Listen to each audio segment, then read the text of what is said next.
My name's Siska. I'm Ryan. And that's Malone.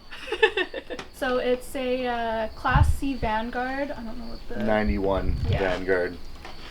And it's 30 feet basically. So we were living in Vancouver and we just kind of like abruptly had to change our housing arrangement, and we decided, since we wanted to move back to the island where we were originally from, we wanted something that was a little more mobile, so we decided on the motorhome. Yeah, and my dad actually, his friend had this thing and he was thinking about scrapping it, and instead of scrapping it, my dad said to give it to us, and so we got it for a case of beer. Yeah, for a case of beer and a bottle of wine, and now we own this thing, and it needed some work, but now it's livable, and it's where we've lived for a little over a year. Yeah, over a year now. Yeah. All right, so this is the motorhome. We got the bedroom back here, and this was where we did most of the work. Well, I say we, but it was Ryan. It was all water damage all throughout here, so we had to rip it all out. He used spray foam insulation, I believe, in it. And then, we just put up some wall panels, rebuilt the bed frame, and put on some cool trim. Got some classy marquee letters. So we just got the bathroom in here. We basically kept the layout and everything in here the same. We haven't really done much changing other than like cosmetic. So we got our sink, we got typical RV toilet that's just hooked up to the black tank. Just added in some shelves, nice little medicine cabinet. Got pretty decent storage underneath the sink as well. Not very tidy, but whatever. So that's our little bathroom. And we got our shower here as well that we ended up spraying with Flex Seal because it was just leaking, and that's why we ended up putting down a vinyl flooring here, because it was leaking down the sides and then just peeled up the laminate click lock flooring, and it was just a mess. So Ryan caulked it and then just sprayed it down with the Flex Seal as like a quick fix. Eventually maybe we'll redo that properly, but it works for now. And then through here we have our kitchen, and I think the biggest plus that we just recently did was Ryan plumbed in a dishwasher. So that's pretty awesome, because we both hate doing dishes, especially in the little sinks that most of these RVs have. It's just such a pain in the butt, and it also keeps the counter clean. We got your pots up here, and our dishes. And then one thing we actually really like about this RV is that we have a pretty decent sized pantry. So we've got lots of spices, lots of room. We've got our fridge. I just painted it with chalkboard paint because, pretty good size, the Dometic. Our living room. We kept the cushions. We actually got new foam for the cushions. And my mom made us the slip covers to go on the cushions. And we actually added the backrest. And we kind of did that in idea of if we went on a road trip, it acts as extra bedding because we can pull it off and it just fits right in the hallway here. And up here we have the bunk, and because it's just the two of us, we just use it for storage really. We got our totes, and got lots of storage up there. And our giant TV that Ryan would not part with.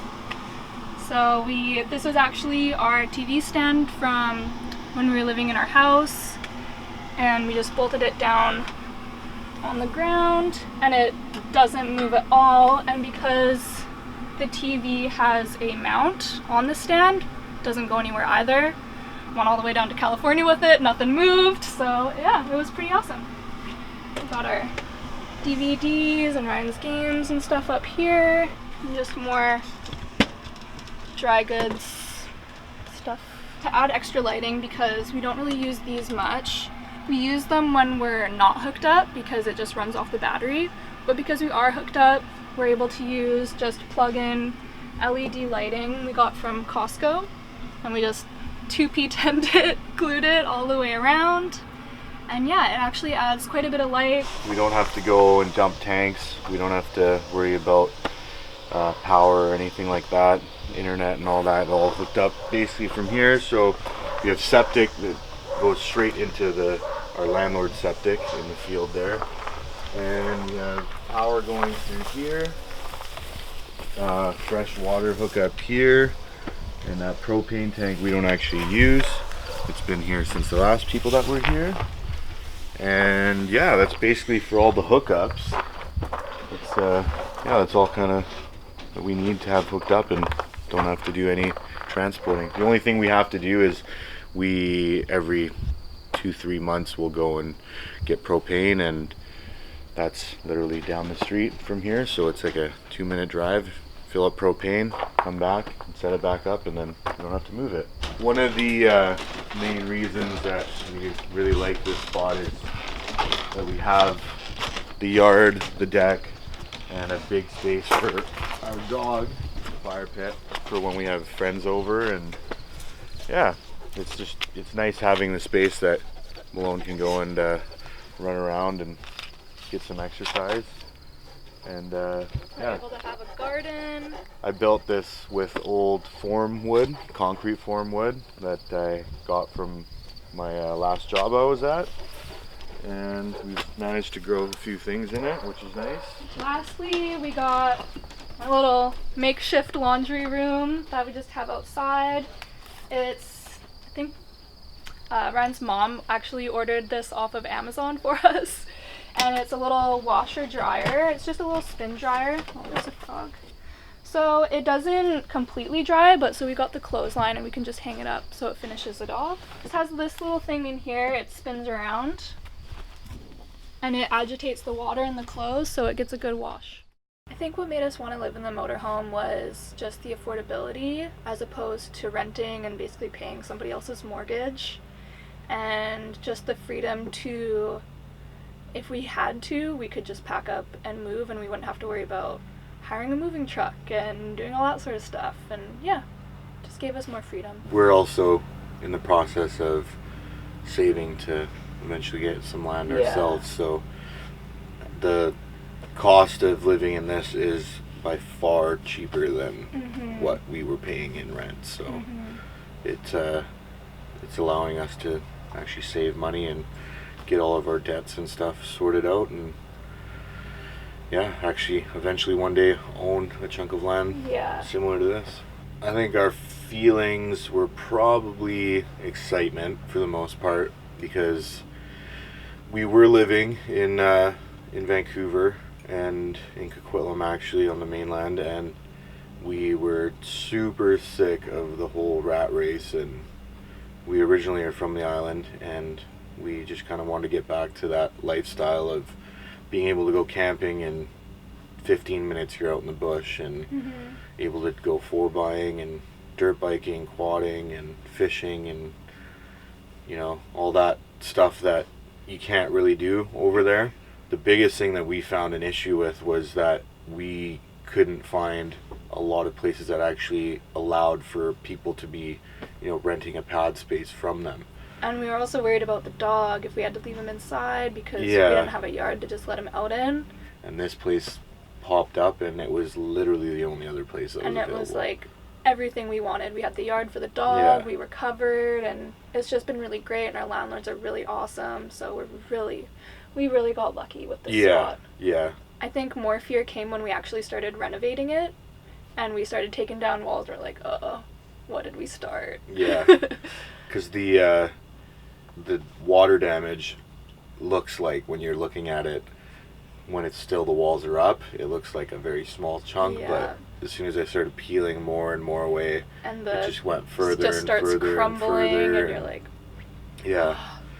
But we got it done, and we're able to move up here. This was the first time for us that we were in a space this small, and I know for me, I was kind of like, oh, it's gonna be tough. But realistically, like, thinking about it more and more after we were living in here, we realized that at the old places that we were living, we would spend most of our time in one room for the most part anyways. And then I think the other thing that we kind of was tricky is like setting up storage and finding a place for everything, because it does make it easier having everything having its own space, but it's just making it efficient. Space is at a premium when you're in this kind of setting, so that was a challenge that we didn't think about too much before, but once we started moving our stuff in, we started realizing, we don't have a ton of stuff, but we still need to make it set up, because these aren't really made to be livable. Like, they're made for a weekend getaway or like a couple week getaway sort of thing, right? So to make it so it's full-time livable, there was little challenges like that. Yeah. I think a benefit would be the ability to just get up and go and literally be, if we don't like where we're at, or if life changes and we need to be in a different area for work or whatever it be, and we can easily just say see you later and go and do that. Yeah, and it's also allowed us to live in an area we probably otherwise couldn't afford. So, like, I know rent here is like probably double or triple what we're paying to stay here, which is really great. And van life, I personally don't think I could do van, because it's a little bit small, especially with our 215-pound dog. But the one thing that I think would be nice with a tiny home compared to a motorhome would be the fact of the width of it, because that's one thing I wish we had slides in this thing, because it would have made the space extended a little Open bit. It more. Yeah, but with a tiny home, you have more width, and that's one thing that I would actually have liked more. But we've also thought about eventually, if we do get a chunk of land, Building a tiny home. Yeah, like getting a trailer and building our own tiny home on that as well too. So advice I would give to somebody looking at this lifestyle is be prepared to kind of put in some work, and definitely be prepared to deal with things that you wouldn't otherwise deal in a normal home. Like, if you're looking at an RV, you're gonna probably have to deal with a black tank and worry about hookups and all that sort of stuff. Worry about trying to find a septic dump. And if wherever you're living, go into the smallest room that you have in that house and put all of your stuff in there and see if that's something that you can do. Because if you can't get rid of enough stuff to actually put it all into one room and be able to live in that one room, it's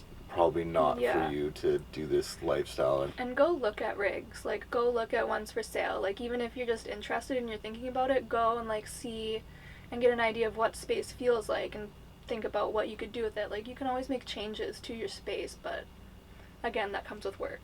The pros definitely outweigh the cons, but there is definitely cons, and if you're thinking about doing this, you have to come to terms with some of the cons and some of the issues that come with living in a motorhome. But basically the financial stress of rent not be an issue for us is a big burden and weight off your shoulders. The biggest cost is the upfront cost of actually buying one, and I mean, repairing stuff, and that's a given. It's almost definitely you will find water damage in any older motorhome, because they're not built like a regular house that's supposed to last for years and years.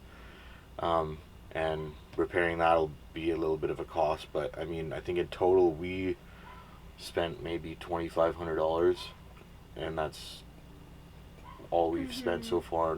So people can find me on my Instagram at Sizzler. We'll play on my name. And mine is at Rondilla. And I don't really post as much as you do, but from time to time I'll post some funny things. Hi everyone, hope you enjoyed this episode in the Alternative Dwelling series. If you wanted to see more, a playlist is popping up right now where you can watch every episode we've ever made. Don't forget to like this video and hit that subscribe button, and check out the links in the description if you want to support this channel and this show. And we'll see you next Monday for another episode of Alternative Dwellings.